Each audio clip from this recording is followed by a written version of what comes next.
Hello everybody, we're getting ready to do lesson 5.1, part 1 classwork today of pre-calculus math.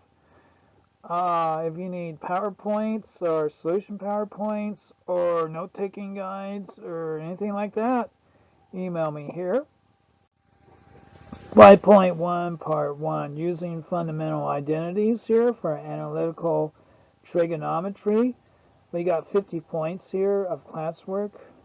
And then 8 points here goes in your notebook. If you need note-taking guides, we'll help you on your classwork note-taking, email me. And teachers, today's bell work has a lot to do with simplifying these expressions here. Both of these here, students, simplify these expressions. That take about 6 minutes, 7 minutes max. Okay, welcome back for your Bellwork Solutions. Students, I want you to self-assess here. Here is number 1 up here, so you just multiply together and you come up with this quadratic up here from your finding your least common denominator. And then same thing down here. X minus 4, well, they both have the same denominator, so you just combine your numerators and you get this. So, moving on into our lesson today, notebook. You will learn how to use fundamental identities to do the following: evaluate trigonometric functions, simplify trigonometric expressions, develop additional trigonometric identities, solve trigonometric equations. More notebook here. Fundamental trigonometric identities. Reciprocal identities. Here are your reciprocal identities. Students, copy these. Very important. And then quotient identities. Same thing here. Copy these into your notebook. Students. Teachers, let your students have time to copy these down. More notebook entries here. Fundamental trigonometric identities. Pythagorean identities. Here we go here. Cofunction identities. Copy all these down, students. Very important for you to continue in this course. Teachers, give your students time to copy all these down in their notebooks. Another notebook page here, fundamental trigonometric identities, even odd identities. So we have these sine negative u equals negative sine u, blah, blah, blah. Students, copy these down in your notebook. Teachers, give your students time to copy these down. And then Pythagorean identities are sometimes used in radical forms, such as sine u equals plus or minus radical 1 minus cosine squared u, or tan u equals plus or minus radical secant squared u minus 1. So, where the sign depends on the choice of u. So copy these down, students. Finally, we get to a classwork. Example 1, using identities to evaluate a function. Use the value secant u equals negative 3 over 2 and tan u is greater than 0 to find the values of all 6 trigonometric functions.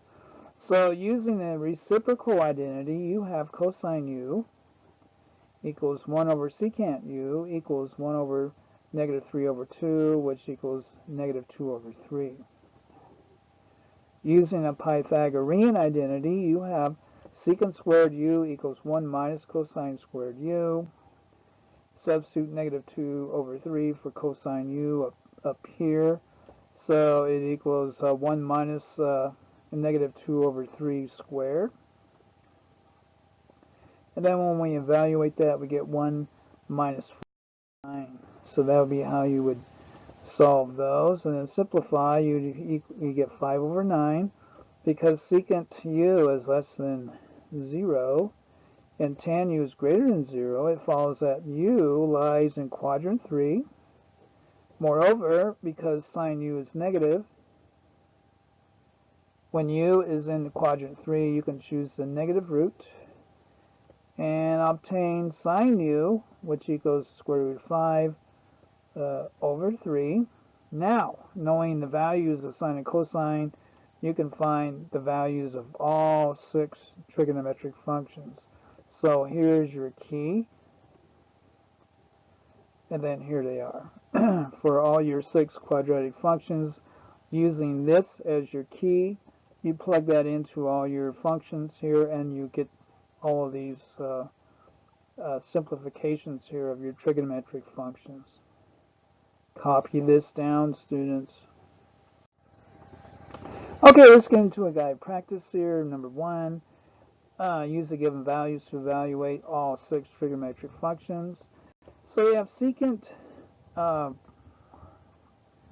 and for this Greek letter here, which I'm not sure at the point, so secant equals negative 17 over 15, and then sine equals 8 over 17. We're going to solve that one up here. Then down here, students, this is yours. Use your notes to figure out all of your identities here.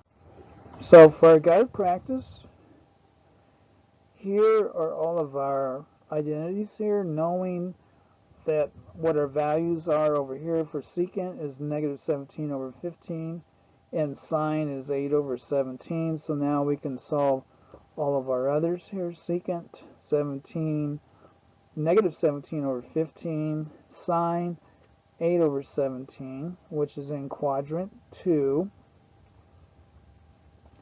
And then cosine, we just flip our secant. And then tan is sine over cosine. So 8 over 17 over negative 15 over 17, which equals negative 8 over 15. The cosecant, which is the reciprocal of our sine, and then cotan, which is the reciprocal of our tan. So that would be how you would go through. Once you have secant and sine, you can find all of your other 6 trig functions.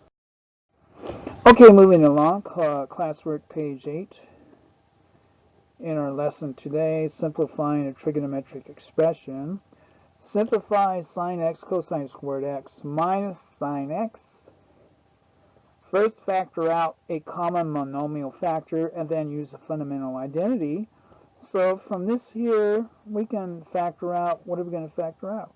We can factor out sine x here. And then we end at cosine squared x minus 1. From this expression here, we can factor out a sine x.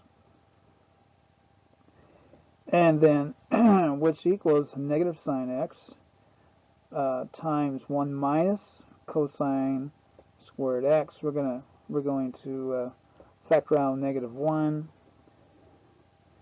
And then this is a Pythagorean identity inside the parentheses here. So negative sine x equals sine squared x.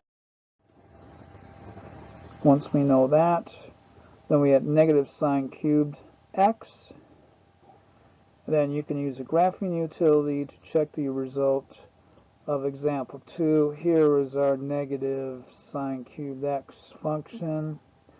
To do this, enter y1 equals sine x cosine squared x minus sine x and negative sine cubed x. And if you use like the the selection on your graphing calculator with a circle, it'll show you that the 2 curves here are identical.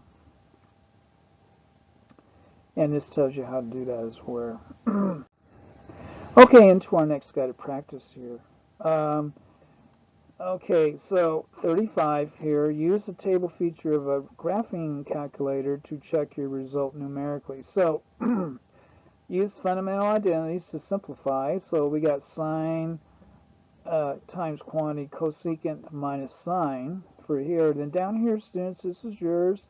Secant squared x times quantity 1 minus sine squared x. So knowing what we know about trig functions, we know that this cosecant minus sine equals sine cosecant minus sine squared. So when we multiply through here, we got sine cosecant and then sine, negative sine squared. which sine times 1 over sine minus sine squared, which is what cosecant is, that becomes 1 minus sine squared, which is the same thing as cosine squared. So by multiplying through and then discovering that you're coming up with 1 minus sine squared, this becomes cosine squared. Okay, moving into page 11, example 3, factoring trigonometric expressions. Factor each expression, so a, secant squared theta minus 1. So here the expression is the difference of two squares, which factors as secant squared theta minus 1 is secant squared, or rather secant theta minus 1, secant theta plus 1. And then b, 4 times tan squared theta plus tan theta minus 3. This expression has the polynomial form of a quadratic. We have a quadratic here. So this will become 4 tan theta minus 3 times tan theta plus 1. So we can factor this into this by using kind of like a FOIL. We're going to FOIL this to get back here so we can get two binomials out of this here. 4 tan squared theta plus tan theta minus 3 will equal this here. So we kind of broke it down to these two binomials. Okay, let's do the same thing here. Let's factor this out. And then use a graphing calculator to check your result. Okay. And then do the same thing down here, students, for you. Page 12. Okay, so we've already done this. Recording on that. Let's go on to our next slide here, slide number 13.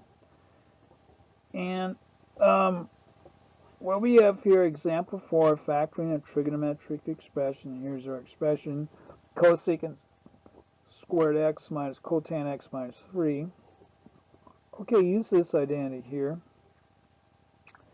Cosecant squared x equals 1 plus cotan squared x.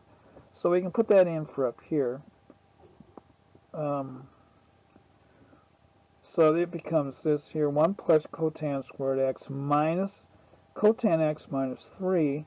So we have this now. We've transformed it all into terms of cotan squared x. It's a Pythagorean identity. So we have cotan squared x minus cotan x minus 2. We're going to combine similar terms. So now we have cotan x minus 2, cotan x plus 1. We factored that as a quadratic form, so we can factor into these two binomials now. So let's try this now with these. We got sine to the 4th power x minus cosine to the 4th power x. So factor it and then use your graphing calculator to check it.